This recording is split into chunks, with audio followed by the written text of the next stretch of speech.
I think I'm doing the worst idea ever. So I'm gonna record signing you to Home Alone. And yes, I have turned every light on in this freaking building. I don't care.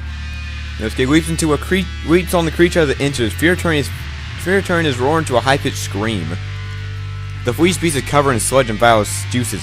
Full horror can paralyze him. Yosuke brings his bone-sticking stabbing down. The monster screams as the stake pierces its chest and punches through to the other side. It falls back, withering in agony. The sight of its pain sets Yosuke's blood on fire. I can win! I can win! If I can finish off on my head again, I'm safe. Yosuke grabs the bone and twists it with all his might. The monster convulses and gurgles, its trembling tentacles reaching up as though begging for help. Yosuke knocks it off the floor. The marina's heel crashes down on its floppy body again and again. With each stomp, it groans and spasms, grows weaker. When the monster at last stops twitching, Yosuke, Painting Tower, tears the stake from its corpse and rises to his feet. Something squeals. Oh no. He just killed his wife. He didn't even know it. Oh my, no, please don't kill your daughter. Okay, turn around and see another smaller creature peeking out of it from the stair landing. There's still one left. His desperate, rage-filled attack both exhilarated him and gave him a taste for violence. This won't be easier. It's smaller and weak. Green Yosuke raised his stake and moved towards the second creature. The monster flees screaming downstairs. Not about to let his prey escape. Yosuke roars and gives chase. Thought that killing the monster might end this nightmare feeds his savage bloodlust. This is so. I don't care about Fuminori, how he's like, yeah, this is far, in my opinion, the most depressing moment in this whole game. Like, okay, he's so crazy. First of all, he has this vision and he's killing his family. Oh my gosh, it's horrible. Oh god, don't do it. When the monster tricks and falls in the dining room, Yosuke leaps on top of it and brings the stake crashing down. His bloodlust unsated, he pulls it back and drives against the monster's flesh. Once, twice, thrice, and more, until there's nothing but shredded, pulverized meat. Eventually, the only sound in the house is Yosuke's heavy breathing. He has slain two monsters. Nightmare shows no sign of ending. Yosuke staggers to the front door and goes outside.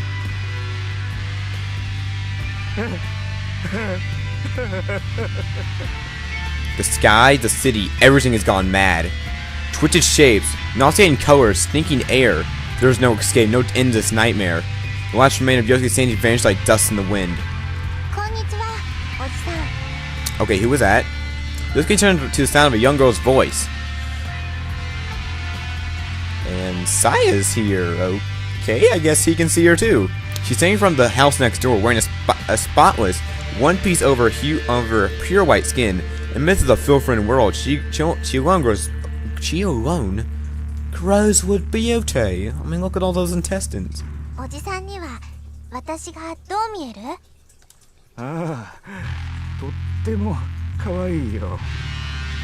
Yosuke feels sudden black lust rise within him.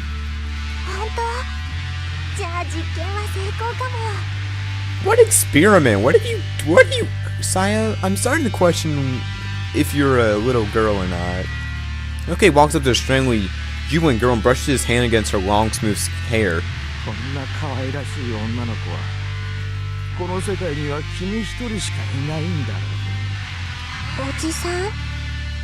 She looks up at the man towering over her, perhaps disturbed by his hungry stare. Okay, please tell me this is not going where I think it's going. A grin parked Yosuke's lips and he replies,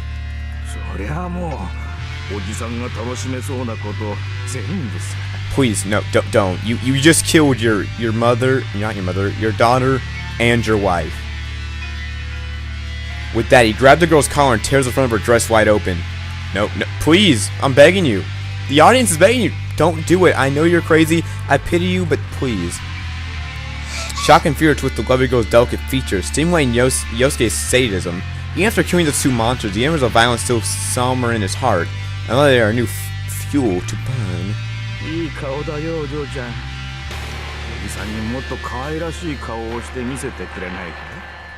Wait a minute. They're outside publicly. Does no one see this guy assaulting a little girl? The terrified girl fleeing to Sakisaka's house. Yosuke runs after her, feeling the joy of the hunt. Oh my god, this is gonna be so messed up. Even in desperation, she has no hope of outrunning an adult. Yosuke charges down the hallway and catches up to her in the kitchen. He grabs her from behind and wrestles to the floor before she can resist. Oh god!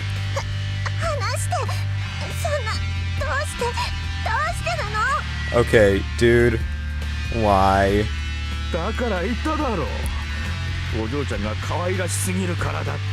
Okay.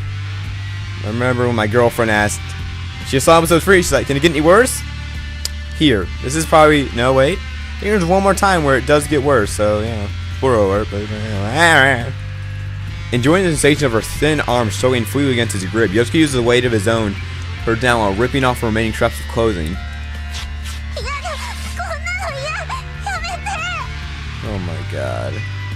Yosuke stares as move by the girl flopping beneath him. Entranced by her cherry-like nipples, soft yet tight body, and narrow waist, while violently touching an immaculate body amid the horde of the twisted worlds and irresistibly erotic. What is with this narrator?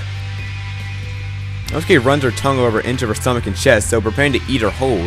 She shivers and whimpers at the sensation. Okay, I feel really bad for Saya. Yeah, I felt bad for her earlier because no one knows who she is. But now I'm like, I want to give you a hug. Her tears-choked voice satisfies Yosuke's lust for conquest. This nightmare is violated him, is only able to visit torment the ninja girl, and this wax is intoxicating. What the hell? The man is ready and waiting, so he frees it from his... As he playfully prods, the girl tightly suits it with it. She finally cries in earnest.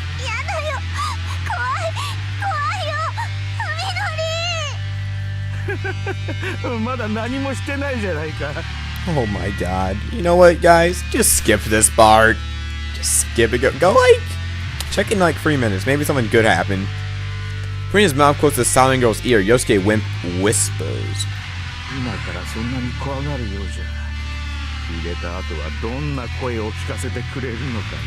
I feel like just leaving this room. Oh my god. Staring to her eyes wide open, Yosuke drives deeply into her body. Oh god. The girl screams in pain. He forces himself into her still dry. Yosuke is surprised by the lack of a whatever, but even so, say for whatever, he's ill. Oh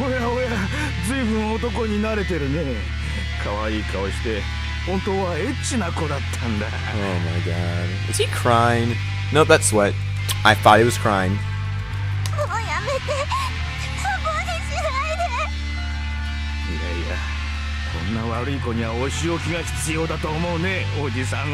Where's Fuminori?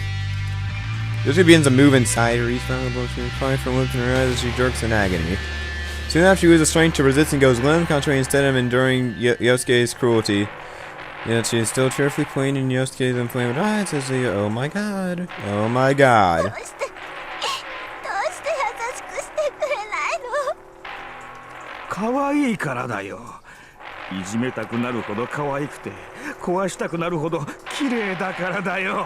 Okay, really? I'm scared this is gonna happen to me any second. The girl's choking gas, despair in her eyes. They only identify his what?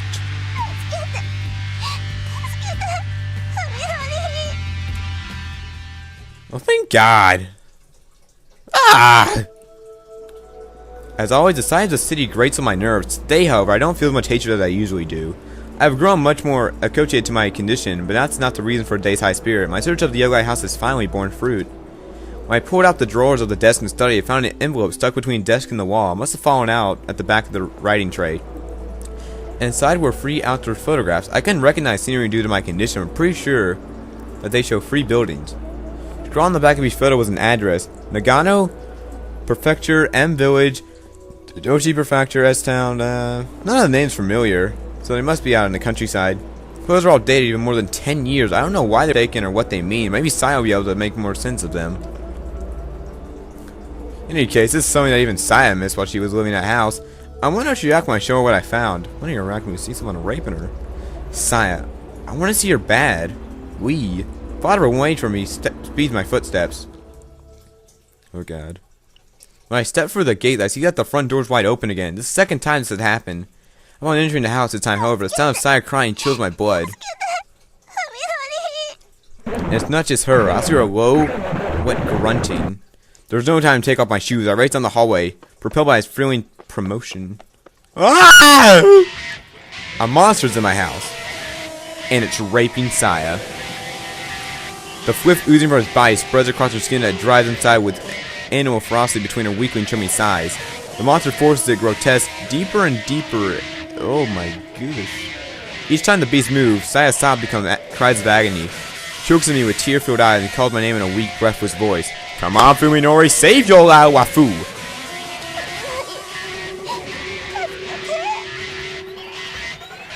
Rage erupts inside my black lava. The monster stops growing inside of Saya's body and turns its head to look at me. Pride my own composure, I slid past and grabbed the meat cleaver sticking next to the sink. Without a moment's hesitation, I slashed the monster's face. You go, Fuminori! You are the hero! I screamed and staggered away from Saya. My attack was a blind hit, but it flailed and tentacled wildly to try to drive me away. My bullets are still unstained. I calmly seized one of the appendages and plunged my weapon twice into more of its quivering flesh. One inches by with fascinating ease. Each strike sprayed my face with its blood. As I craved monster's piece and savor its heated scream, my mind is finally consumed by rage. No mercy. I'll see these monsters suffer what is a Saya. I give myself to the furry. Calling top of my lungs, I slash and slash and slash and slash. Even after the flesh beast stopped moving, I keep slashing until I realize I can no longer feel pain. I curse myself for killing it too quickly. I stab the queen to the floor, snapping it in half. When my fat flame regains some cohesion, I find myself still digging into the broken knife in the kitchen. The monster is gone, but pieces of it are scattered everywhere. I stop cutting the tile. In sudden silence, I hear Saya's weak sob coming from the corner of the kitchen. Saya. I pull the cowling Saya into my arms. She opens in fear, for as soon as she realizes it's me, she clings to my body and cries.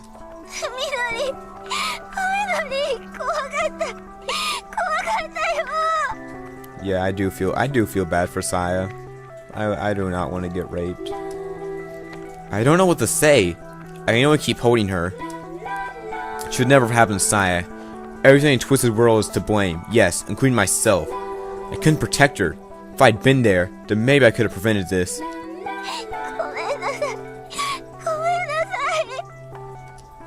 Not wanting to hear that from her, I pull her head into my chest. I try to reassure her, but she shakes her head vigorously in denial.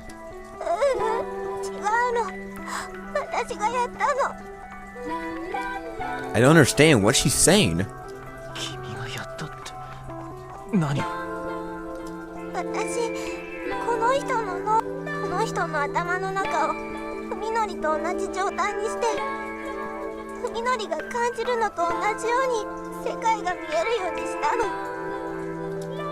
It takes me some time to understand the meaning of Saya's words.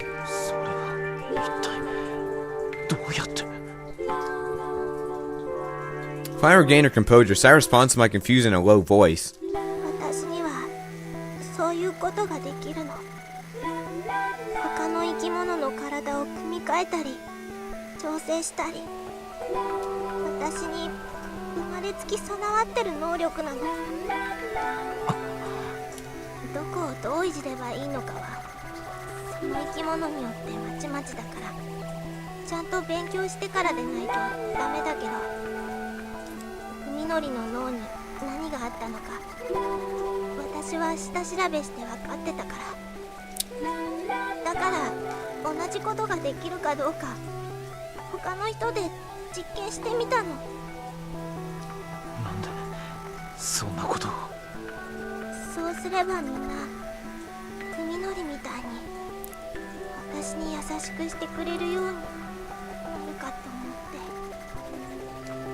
My heart aches at the loneliness in her voice as she confessed her sorrowful wish.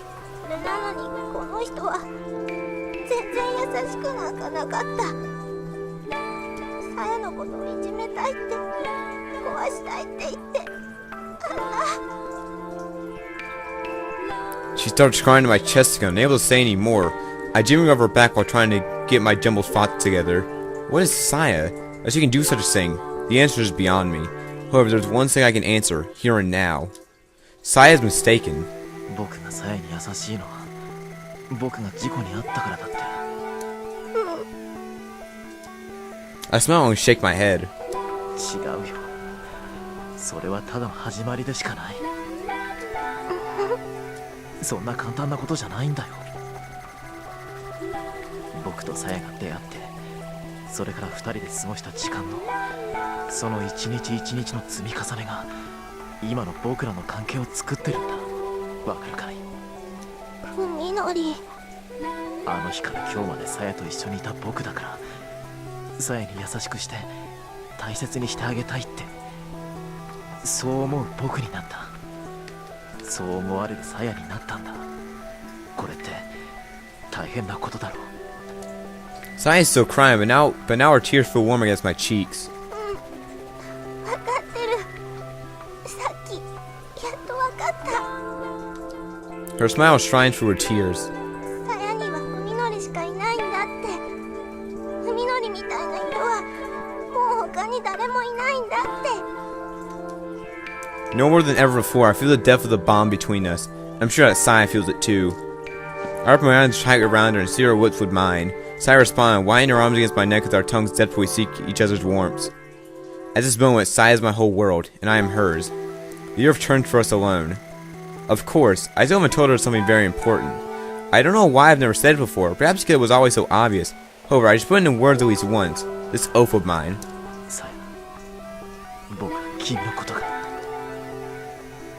待って。 She stops at me with a finger against my lips. その前にみのり、一つだけ確かめさせて。僕の望み。 Saya nods, staring into my eyes with an unusual solemnity. さっきも言ったけど、私には私にしかできない方法で生き物の体に干渉できる。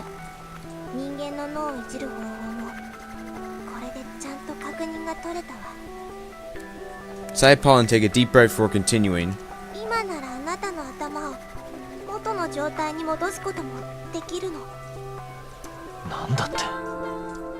Until now, it had been a real impossibility. その人にやったのと逆のことを海のりにしてあげればいいだけ。